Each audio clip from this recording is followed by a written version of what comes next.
Viridian, the Green Guide by My Head in the Clouds, Not Coming Down. A Boku no Hero fanfic. Shoto tightened his capture weapon and pushed the villain more firmly against the wall.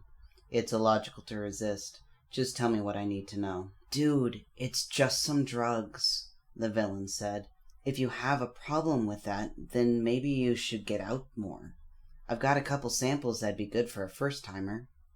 Shoto rolled his eyes. Yes, offer drugs to the hero that's arresting you. And honestly, if it were just party drugs, I probably wouldn't care that much. But this is Trigger, so I'll ask one more time. Where do you get the drugs?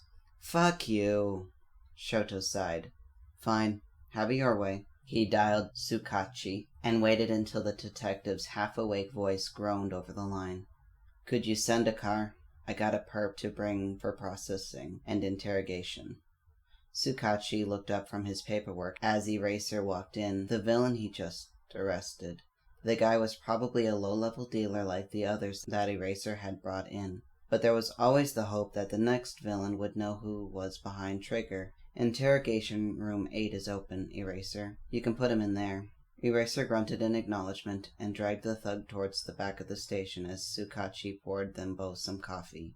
He'd have to go interrogate the guy later, since he was one of the detectives on the Trigger investigation, but that could wait until this paperwork was done. Leaving the perp to wait for a few minutes helped to establish control in the situation anyway. Shoto finally sat down on the other side of his desk and grabbed the coffee, then grimaced. Tsukachi, you didn't mention that the station had switched out their coffee for paint thinner. Tsukachi just laughed. Oh, you're just mad that Mushutafu doesn't have your favorite cat cafe. What can I say?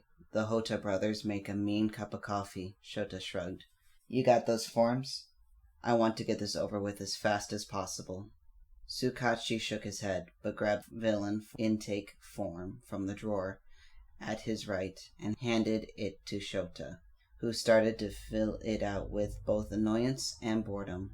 Paperwork wasn't fun by any means, and Shoto would rather be patrolling the streets looking for more info for the Trigger investigation, but bureaucracy was part of the life, so he had to put up with it. They kept working in companionable silence for a few minutes until the doors to the station flew open again, and Amplifier came bounding in with the villain and took him straight to the holding cell. Why is she so loud? Shota grumbled. Tsukachi raised an eyebrow. She hasn't even said anything yet. Exactly. Her presence is loud enough to draw attention. It's annoying. Oh, don't be a spoil-sport, Eraser. Amplifier grinned as she grabbed the chair to sit beside him. You're just mad because you wouldn't be noticed by a rat. That's intentional, you know, Shota said as Tsukachi handed Amplifier the villain intake form. People don't notice me unless I want them to notice me. Maybe that's why you haven't run into our little vigilante guide yet, Amplifier said. He just doesn't know you exist. Shota rolled his eyes. I think it's much more likely that the UA is out of his comfort zone. And, since I always stick to that area unless I'm following a lead, we just haven't had a chance to run into each other yet.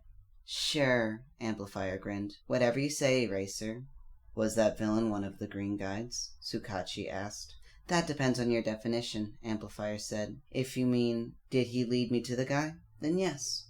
But if you mean, did he take the guy down himself? Then no. Shota frowned. I thought Green Guy didn't ever take down villains on his own. Tsukachi sighed. He didn't. At least not until last night when we responded to a call about an attempted assault, only to find the perp already knocked out and tied up with a piece of old t-shirt. The victim said that the guy who did it was a kid in a green hoodie and goggles. Shota rubbed his temple and tried to ease the coming headache. This problem child was going to be the death of him. How? From what you told me, this kid is skin and bones. How did he take down an actual villain? With a tin can. Shota stopped and stared at Tsukachi. He had to have heard that wrong. What? Tsukachi nodded. You heard me right. According to the victim, the Green Guide started fighting the guy, but couldn't get the upper hand until he grabbed a can of beans and started beating the guy with it like it was a pair of improvised brass knuckles. It was pretty brutal, but also effective. Shota didn't know whether to be proud of the kid for his quick thinking under pressure or angry because he ran straight into danger. Probably both. Amplifier squealed. Our little boy is growing up, taking down villains all by himself and everything. Shota scowled. I don't think that's a good thing.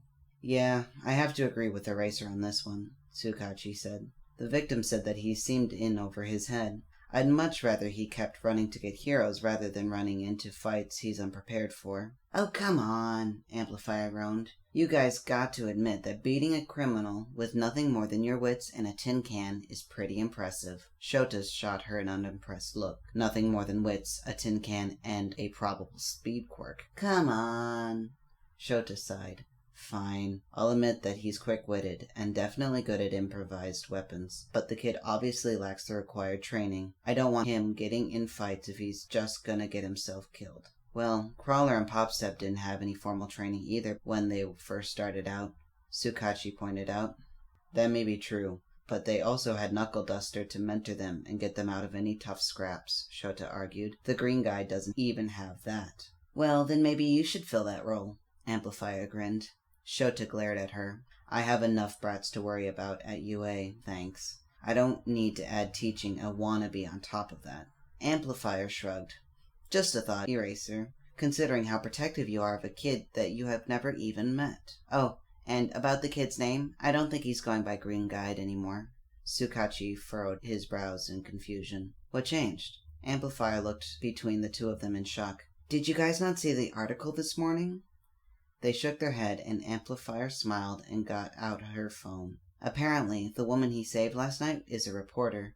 Since he didn't give her a vigilante name to call him, she named him Viridian. Kinda catchy, right?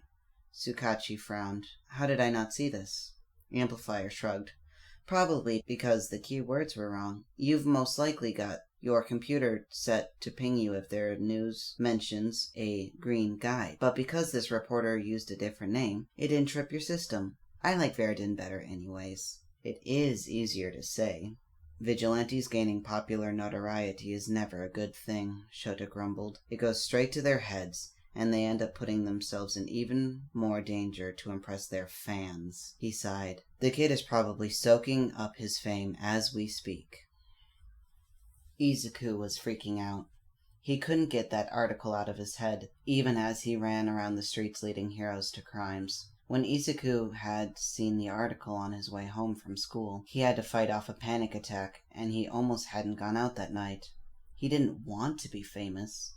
The more people paid attention to him, the more likely it was that they'd figure out that he was quirkless, and the faster he could say goodbye to any positive reputation he'd gained. He wasn't even technically a vigilante, so why did he have to have a name? But apparently that woman he'd saved was a reporter, so she'd written about how he'd taken down the villain, and she'd apparently done some digging to see he normally stayed out of the fights himself. Izuku doesn't deserve to have articles written about him like the heroes did, so he couldn't help feeling like he tricked that reporter somehow. He hadn't been trying to fool her into thinking he wasn't worthless. But that's apparently what happened since her article was so positive. He'd just been trying to help her. Which is ultimately why he was out on the streets again tonight. Sure, he wasn't necessarily happy about the article, but he also wasn't about to let that stop him from helping people either. And he was helping people. He was helping the heroes find people that needed saving. He was doing good.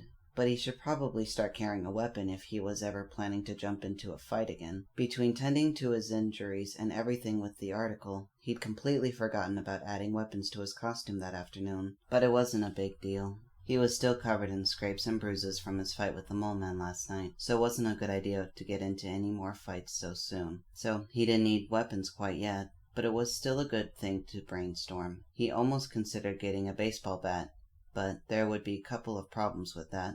While it would be a useful bludgeoning-type weapon, it was too bulky. He wouldn't be able to easily run if he had to constantly heft the bat. So it would actually prevent him from saving people, which was the exact opposite of what he wanted. No, not to mention the fact that he'd never been into any sports. So if he came home with a baseball bat, Mom would ask way too many questions that Izuku really didn't want to answer. His weapons would need to be small. He needed to be able to fit them in his pocket so he could run easily, and so he could go incognito if he needed to. So that meant that anything like a staff was out. Maybe he heard someone calling for help and peeked in on the situation before running to get a hero.